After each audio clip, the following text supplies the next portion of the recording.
안녕하세요. 브랜드입니다. 연준이 금리를 0.5%로 내렸습니다. 결정 전날까지 마켓은 연준이 0.5% 내리는 것을 거의 70%로 예측했으니 놀랍다고 볼 수는 있는지 모르겠는데 경제학자 말만 들었으면 놀라운 일이죠. 114명의 경제학자 중 105명이 0.25% 내리는 것을 예측했었습니다. 경제학자들은 대부분 마켓보다 경기 침체가 온다는 가능성을 더 낮게 보고 있는데요. 그래서 0.5% 내릴 필요가 없다고 생각했는데 그러면 연준은 왜 0.5% 내렸을까요? 연준 의장 파월 말러는 인플레이션을 낮추는데 조정이 잘 돼가고 있고 실업률이 안 뜨게 조정하려고 0.5% 내렸다고 설명했는데 마켓은 0.5% 내린 결정을 엇갈리게 받아들였습니다. 금리 결정이 나오자 주식시장은 상승해서 S&P는 올해 최기록을 세웠습니다. 그런데 결정 후 하루 종일 왔다 갔다 했다가 날을 마이너스로 끝냈는데요. 파월은 경기 침체가 온다는 가능성을 낮게 보고 있는데 마켓은 파월 의견을 완전히 믿는 것 같지가 않습니다. 달러는 다른 주요 통화에 비해 상승했는데요. 미국 금리가 0.5% 내려갔으면 논리적으로 달러가 떨어질 것 같은데 올라간 이유는 마켓이 세계 경기 침체 가능성을 높게 생각해서 달러를 사는 게 아닌가 싶습니다. 달러도 원화에 비해서 상승을 했죠. 저는 예상치 못한 일인데 한국중앙은행에 대해서 못 들어봤는데 혹시 한국도 금리를 곧 내릴 확률이 있나요? 한국 금리 확률에 대해서 뉴스를 아시는 분들은 코멘트를 부탁드립니다. 제가 전 영상에서 말했다시피 역사적으로 연준이 금리 첫 인하를 0.5%로 내리면은 경제에 좋은 소식이 아니었죠.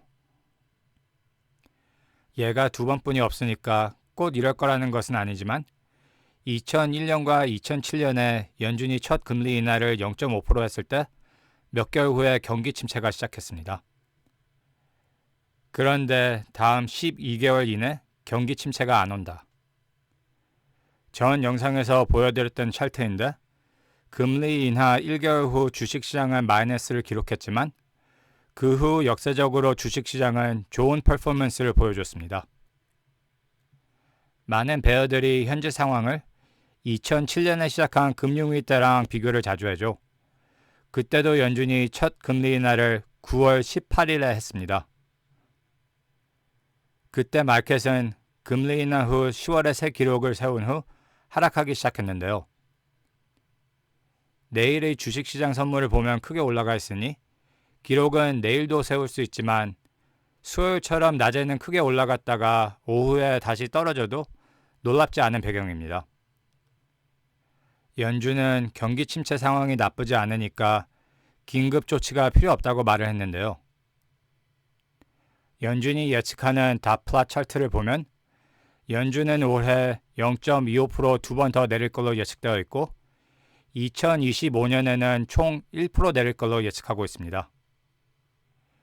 다음 금리 결정은 대선 후 11월 7월인데요.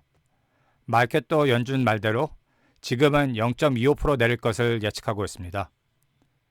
그런데 만약에 그때도 0.5% 내리면은 무언가 진짜 고장났나 생각을 해봐야겠죠.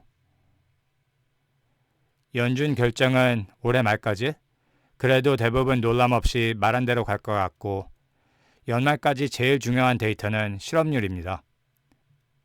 진짜 연준 말대로 노동자 시장이 아직도 강한지 아니면 더 나빠질 건지 연준 정책은 실업률에 달려 있습니다. 그런데 단기간 주식시장의 퍼포먼스는 개미 투자자들의 욕심에 달려 있는 것 같은데요. 현재 미국에는 머니마켓에 6조 1천억 달러가 있습니다.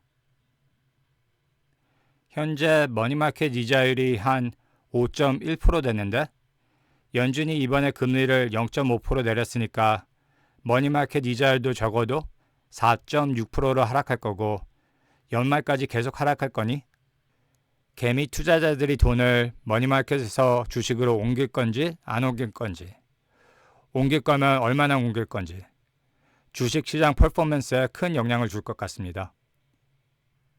공포와 탐욕 지수를 보면 일주일 전만 해도 공포였는데 최근에는 탐욕으로 넘어갔습니다.